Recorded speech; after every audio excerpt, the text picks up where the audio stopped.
Now, what is the El Shaddai DWXI Prayer Partners all about? This is the common question from other groups, from some bishops and priests na hindi pa natin nakasama, and from politicians in the Philippines. Lalo ngayon, napapansin na naman tayo sapagkat it's election year again. Pag election, marami kong bisitang mga politician. Pagkatapos ng eleksyon, wala na. Well, anyway, what is the El Shaddai DWXI Prayer Partners all about? This is a Catholic Charismatic Renewal Movement. What is the secret behind this movement? We keep no secret.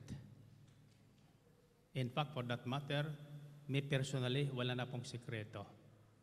Niladlad na po sa media ang buhay ko at lahat ng bagay sa buhay ko. Now, the secret is found in Acts, the book of Acts, chapter 2, verses 42 to 47. And exactly that's why I was so interested in the homily of the priest kanina, because without his knowing it, he is practically sharing with you the secret behind this ministry. Why are you like this? Bakit tayo nagkaganito? In the early church, the early believers is described in the Acts of the Apostles, they were devoted to 4 things. You listen to this. If you want really to know who you are in Christ, and you want to know who Jesus Christ is, and you want to know what faith in Him and in His name can do for you. And this is what I am going to share with you until tomorrow. If you are ready to wait until tomorrow. Now, they were devoted to 4 things. They devoted themselves first to the apostles' teaching, which is the Word of God. For faith comes from hearing the Word, hearing the message, and the message is heard through the Word of Christ. According to Romans 10:17. So, the believers at the time, the early church, devoted themselves to 4 things. First, to the teachings of the apostles, or to the gospel, to the Word of God, which is not being done today in the church, sorry to speak. And this is what we are doing in this ministry from day 1 of this ministry. This is what the Spirit of the Lord have raised me up. Second is, they devoted themselves to praying together. Praying together. The early believers were always together in prayer. Bagamat sila hinahabol ng mga Parisiyo, they closed the doors and windows of their prayer room, and they kept on praying together. They devoted themselves to praying together.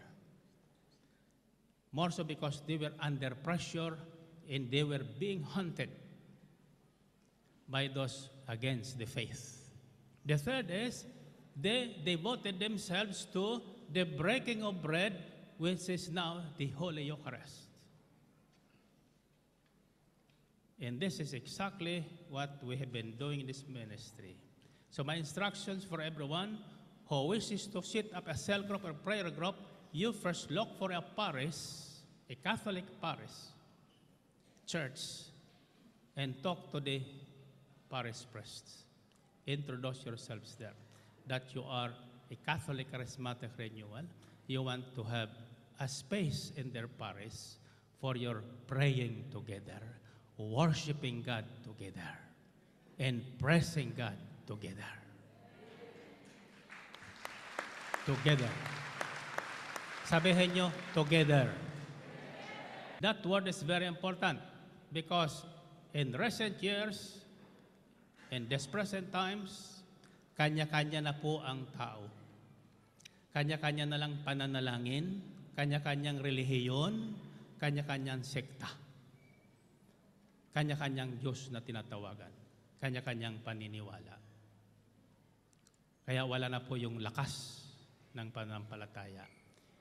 And the fourth is, they devoted themselves to their fellowship. It is very important that you must have a fellowship, more so when you are in a faraway land. You have an extended family. Malalayo kayo sa inyong mga pamilya, but with this fellowship, you have brothers and sisters to care for you when you are in need. Amen. And that is the purpose of the early church. They were together. In fact, they did not consider their belongings, their possessions to be their own. It is for everybody. Those who have, they sold their houses and lots, and the proceeds of the sale, they gave it to the fellowship. That's why in the book of Acts chapter 4, it says there, and God poured out His blessings upon them all. Walang sino mang nagkulang sa kanila. Sa kanilang pangailangan sapagkat ibinuhos ng Diyos sa kanila ang kanyang pagpapala. Amen. Why? Why?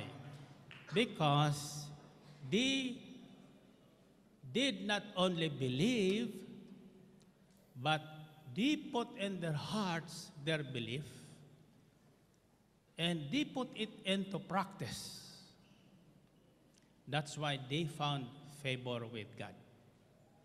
Walang ingitan doon, walang inggitan, walang awayan. Nang matagal, nag-aaway din sila minsan doon, pero hindi po pinararaan yung paglubog araw-araw na hindi sila kakasundo-sundo. Nagmahalan sila. At sabi sa Biblia, sinamahan sila ng Diyos araw-araw. Sinamahan sila ng Diyos araw-araw.